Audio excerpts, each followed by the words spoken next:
예, 안녕하십니까. 선진통일당 문정림 의원입니다. 심사평가원장님께 질의하겠습니다. 지금 부당 청구, 과다 청구 말씀 있으셨는데요. 관련된 내용일 것 같습니다. 현지조사 운영에 관해서 질의하겠습니다.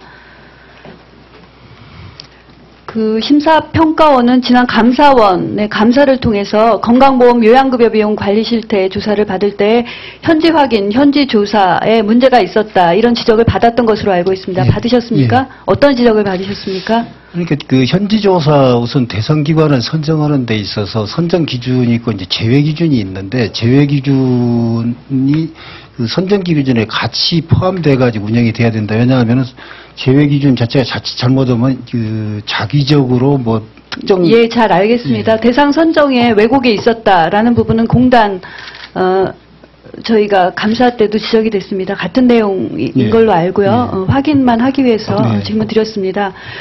그 심평원이 공단이나 함께 현지조사 혹은 기획조사를 할 때 대상 선정을 할 때 담합을 해서 줄이거나 강압적으로 해서 확대하거나 이런 사례가 있었다라는 감사원의 보고가 있었습니다. 두 번째로 현지조사가 지나치게 강압적인 분위기 속에서 진행됐다라는 부분을 말씀드리고 싶고요. 전남 명안군 소재 의료기관 원장 자살 사건에 대해서 알고 계십니까? 예, 알고 있습니다. 예. 그 부분의 유족들은 현지조사에 따른 스트레스 내지는 정신적 우울증 여러 가지 때문에 자살을 하게 되었다라는 진술이 언론 보도를 통해 알려지고 있습니다. 그 얘기는 들으셨습니까? 그 얘기는 들었습니다. 예, 어떻게 생각하십니까?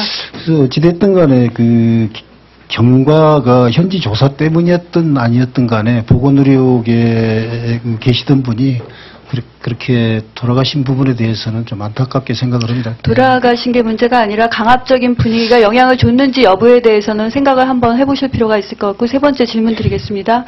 현지 조사가 수사입니까? 조사입니까? 조사입니다. 수사는 영장 제도를 갖고 하죠? 그렇습니다. 예. 현지 조사는 영장이 없이 어떤 명령서에 의해서 합니까? 보건복지부 장관의 이제 조사 명령서입니다. 예. 복지부 장관의 조사 명령서에 의해서 하시죠? 예. 영장에 의해서 하는 게 아닙니다. 그렇습니다. 그럼 피조사자의 권리 침해를 막기 위해서 어떤 절차를 밟고 계십니까? 그 부분에 대해서는 이제 충분히 저희들이 이제 예고를 하고요. 지금 그 조사에 대한 이제 취지, 목적. 지침이 마련되어 있습니까? 예. 임의적으로 안내하는 것이 아니고요. 조사 방법과 절차 고지, 피조사자가 행사할 수 있는 권리 이런 것들이 명시화된 게 예. 공지된 게 예. 알려져 있습니까? 국가적으로 알려져 알려져 있지는 있습니까? 않습니다. 거기가 알려져 있지는 않고. 그거 알리지 않는 이유는 무엇입니까? 아닙니다. 필요하면 이제 알릴 수 있는데 저희들이 이제 지침을 공지하라고 여러 번 지적이 되었던 사항입니다. 준비하시기 바랍니다. 알겠습니다. 예. 지표 연동 관리제라고 아시죠? 예. 지표 연동 관리제를 현지 조사와 연계하겠다고 작년 말에 발표하셨습니다. 맞습니까? 저희가 그 계획을 수립해서 발표할 때 그 연계를 하는 방안을 발표를 했습니다. 예. 현재도 그 계획이 유효하십니까? 그렇습니다. 지표연동 관리제는 내원일수, 외래 처방 약품비, 또 항생제 처방률 이런 게 연계되어 있습니다.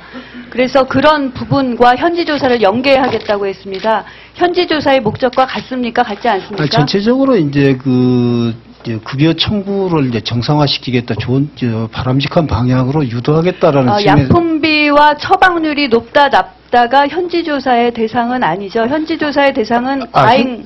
그건 아닙니다. 예. 아닌데 연계하겠다고 발표하신 이유가 무엇입니까? 그래서 그 부분은 이제 전체적인 이제 이를테면 의료비 관리 대책 하나로 나온 거고, 그래서 이제 이런 부분은 이제 지금까지는 단위 건별로 이렇게. 예, 잘 알겠습니다. 내용 알겠고요. 그 부분을 지적을 하는 것은 지표연동 관리제가 경제적인 목적으로 하는 것은 좋은데 결국은 그렇게 함으로써 의료계를 압박함으로써 결국은 의료의 하향 평준화를 이끌 수도 있다. 이런 부분을 좀 생각을 하시고요. 그거를 지표연동 관리제와 현지조사와 연계하겠다라는 것은 압박을 통해서 실시하겠다 하는 것인데 지표연동 관리제는 자발적인 제도이다. 이렇게 또 말씀을 하셨습니다. 그래서 그게 서로 이론적으로 맞지 않다라는 부분을 다시 검토해서 의료기관의 협조도 얻고 국민에 대한 신뢰도 얻는 방향으로 제도를 운영하시기 바랍니다. 그래서 그 부분은 의료계하고 충분하게 의견 교환을 하고 해서. 의료계와 의견 교환을 하라는 뜻이 아니고요. 해서 명분이 바로 서야 의료기관이든 대상 기관이든 신뢰를 얻을 수 있고 제도 수용성도 얻을 수 있다. 이런 차원에서 말씀드리는 겁니다. 두 번째 질의하겠습니다.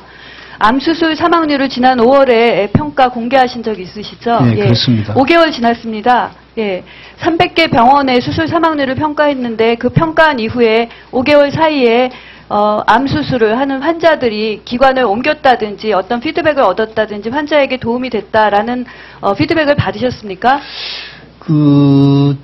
체계적으로 검토는 안 했는데 저희들이 그때 발표하고 나서 저희들이 이제 홈페이지에 들어온 민원 뭐 이런 부분은 상당히 관심이 많다라는 네, 그런 관심이 쪽으로. 있는 거는 당연할 것 같습니다. 예. 환자로서 암 수술 잘하는 병원을 알고자 하는 건 당연한 거기 때문에 제가 말씀드리는 거는 건강심사평가원이 심사평가뿐만 아니라 질관리를 하겠다고 했을 때에는 이렇게 평가를 함으로써 질관리에 도움이 됐는지 암 수술에 관한 정보를 잘 얻어서 의료기관 선택에 도움이 됐는지 이런 객관적인 피드백을 얻으셔야 되는데 그냥 민원상 좋다, 인기작전하기 위해서 하신 건 아니지 않습니까? 예. 두 번째, 암 수술 사망률 평가 대상을 확대할 예정에 있다고 들었습니다. 맞으시죠? 예. 언제 하실 겁니까? 그게 연도별로 확대를 할 생각입니다. 일시에 대폭 확대는 어려울 것 같고요. 말씀드릴 거는 수술 사망률 공개 대상 확대에 앞서서 아까 말씀드린 것에 대한 그 사후 평가를 하셔야 될 것 같고요. 평가 지표와 기준 개발, 적용 과정에 있어서 충분한 근거를 마련하셔야 된다라는 부분을 말씀드리고 싶습니다. 아까 말씀드린 대로 암 수술 사망률 평가 공개의 목적은 질 향상을 촉진해서 국민에게 올바른 정보를 제공하는 데 있습니다. 우리나라 암 환자의 5년 상대 생존율이 다른 선진국가에 비해서 높다는 건 잘 알고 계시죠? 예. 암 생존율이 얼마나 되는지, 특히 위암 같은 경우 얼마나 되는지 알고 계십니까? 제가 정확한 60%가 넘죠? 예, 65%입니다. 미국이 20%대고요. 일본도 62%인데 우리보다 낮습니다. 위뿐만 아니라 위암, 간암, 대장, 우리나라 암 생존율이 5년 생존율이 높습니다. 그렇게 5년 생존율이 높은데도 불구하고 수술 시 사망률을 공개한 목적이 어디에 있는지라는 부분을 한번 생각을 해보시고요. 수술 사망률만을 평가 지표로 할 게 아니라 장기 생존율, 합병증률 이런 것을 반드시 함께 해야 된다. 그리고 이제 보정 사망률, 예측 사망률을 해서 등급을 구분했다고 하시는데 엄밀히 보니까 수술 실적, 환자의 고위험도나 이송, 재발, 재수술 여부 이런 것들이 고려되지 않았습니다. 인정하십니까? 초기라서 상당히 미흡한 부분이 있었다고 생각을 하고 있습니다. 미흡하신데 암수술 생존율, 사망률을 확대하시겠다고 하면서 똑같은 방법으로 다른 암 환자를 확대하는 것은 문제가 있다고 생각하십니까? 그래서 그 부분은 이제 준비 과정이 많이 필요할 거고요. 보정해서 하시기 바랍니다. 예. 그래서 평가 결과 공개로 인한 부작용을 말씀드리겠습니다. 암 환자의 5년 상대 생존율이 우리나라에서 높습니다. 그리고 평균 암 수술 사망률이 1% 안팎에서 1등급이나 2등급이나 비슷합니다. 그런데도 불구하고 구분한 취지가 무엇인지 다시 생각해 보시기 바랍니다. 의도는 좋았는데 하다 보니까 1등급에서 3등급으로 구분됐고 그 격차도 나지 않다 보니까 마지막에 1등급과 2등급으로만 구분했습니다. 임의로 조정했다는 것 자체가 신뢰도가 떨어진다는 것을 반증하는 거 아닙니까? 그래서 고려하시기 바랍니다.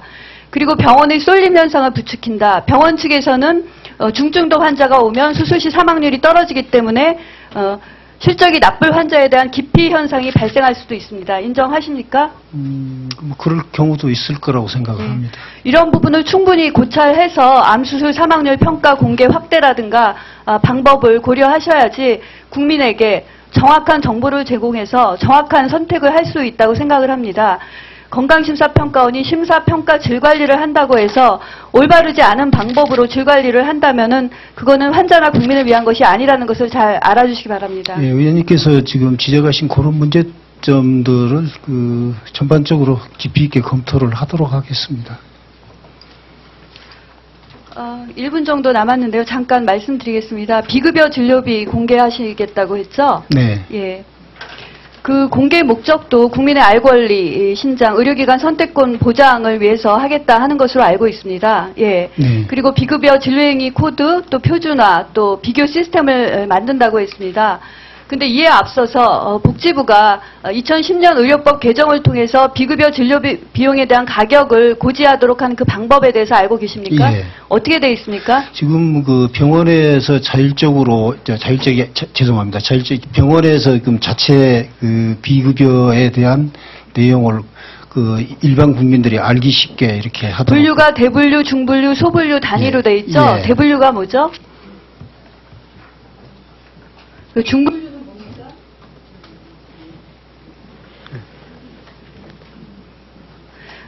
그러면 대분류, 중분류, 소분류는 그렇다 치고 단위는 뭡니까? 대분류는 의료행위, 약재, 치료 재료로 구분되어 있습니다. 중분류는 그것에 대한 대상을 적게 되어 있고요.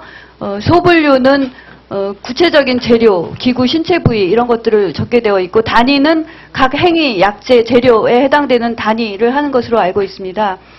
심평원이 어떻게 할지 모르지만 현재 비급여 진료 비용을 책정하는 것은 이러한 대중 소분류보다는 소분류나 단위에 치중해 있습니다.